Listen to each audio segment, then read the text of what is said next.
आज हम लोग जब इस 5वीं अनुसूचित क्षेत्र में निवास कर रहे हैं तो हम लोगों को क्या चाहिए?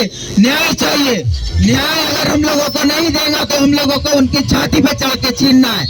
ये बात मैं आज सब युवाओं के साथ कहना चाहता हूँ, आज हमारे आदिवासी समाज के हर वर्ग के व्यक्ति के साथ कहना चाहता हूँ कि हम लोगों को शिक्षा की बात की जाती है और शिक्षा के नाम पे स्कूलों में हमारे बच्चों को सिर्फ खाना दिया जाता है, पढ़ाई नहीं दी जाती है। तो आप लोग क्या इसका विरोध करते हो? मैं आपसे सभी से पूछना चाहता हूँ, क्या आप इसका विरोध करते हो? तो हम लोगों को अगर अच्छी शिक्षा चाहिए तो आने वाले समय में आप लोग वोट के माध्यम से आप अपने अच्छे जनप्रतिनिधि को चुने जो शिक्षा की बात करता हो, जो स्वास्थ्य की बात करता हो, जो हमारे समाज के उत्थान की बात करता हो। क्योंकि आज तक जितने भी जनप्रतिनिधि हैं वो आपकी बात जो है आदिवासी समुदाय की बात, उनके साथ हो रहे अत्याचार शोषण की बात विधानसभा में नहीं रखते, सांसद में नहीं रखते, चाहे वो जिला पंचायत में नहीं रखते। तो ये आप लोगों के साथ अन्याय है कि नहीं अन्याय? तो हम लोगों को इनका घोर विरोध करना है और जन जन तक गांव-गांव तक पहुंचकर आप लोगों को ये बताने की आवश्यकता है कि आप जो वोट देते हैं, वोट देने के बाद आप अपने प्रतिनिधियों को राजा बना रहे हैं, लेकिन वास्तव में तो आप राजा हो।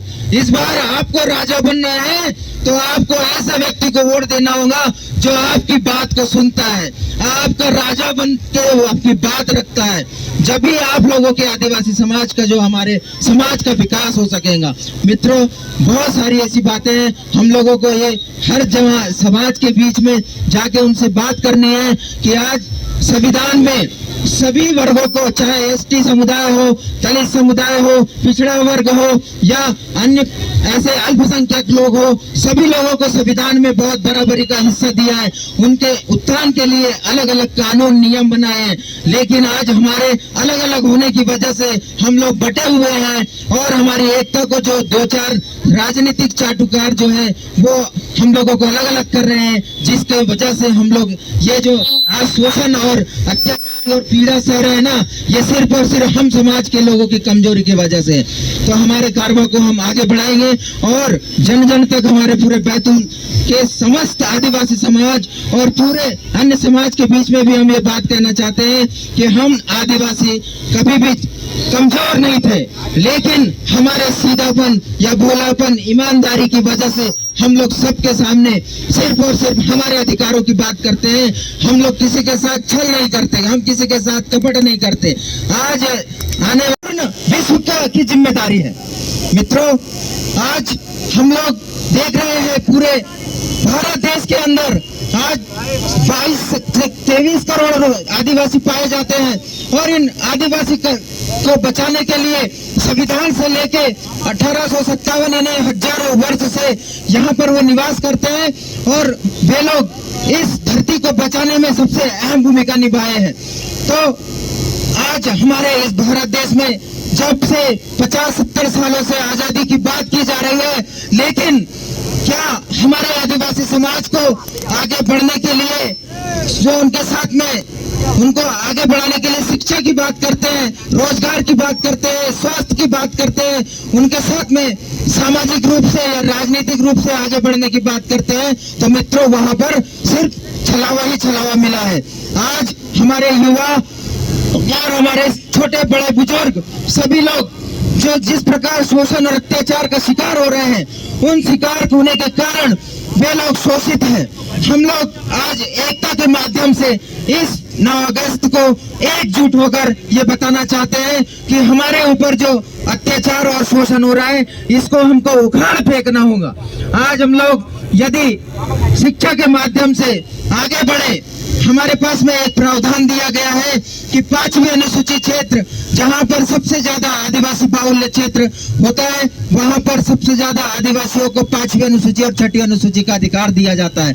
लेकिन क्या हमारे इन 5वीं 6ठी अनुसूची को हमारे मान्यता अनुसार हमें अधिकार दिए जा रहे हैं? बिल्कुल नहीं दिए जा रहे हैं। मैं आप सभी लोगों से पूछना चाहता हूं कि क्या ये जो सीधी में हमारे आदिवासी समाज के युवक के साथ में जो पेशाब का जो कांड हुआ था, ये क्या हमारे आदिवासी समाज के साथ न्याय है? मैं सभी लोगों से पूछना चाहता हूं क्या हमारे साथ में न्याय हो रहा है? क्या हमारी मणिपुर की बहनों को साथ में जो नंगा नाच किया गया है, ये अन्याय हो रहा है कि नहीं हो रहा है?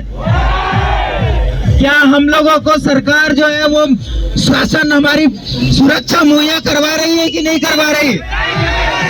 तो हम ये बता देना चाहते हैं कि आज हमारे बीच में जो शिवराज सरकार है, ये शिवराज सरकार हम आदिवासियों का शोषण कर रहे हैं। उनके जो नुमाइंदे बने हैं, जो हमारे क्षेत्र के प्रतिनिधि होते हैं, चाहे वो कांग्रेस के हो चाहे बीजेपी के हो, लेकिन हमारी आवाज को जो बुलंद करना चाहिए विधानसभा में और संसद में, आज वो लोग चुपके से घर पे बैठे हुए हैं और किसी भी आदिवासी अत्याचार के खिलाफ कोई एक शब्द नहीं उठाता है।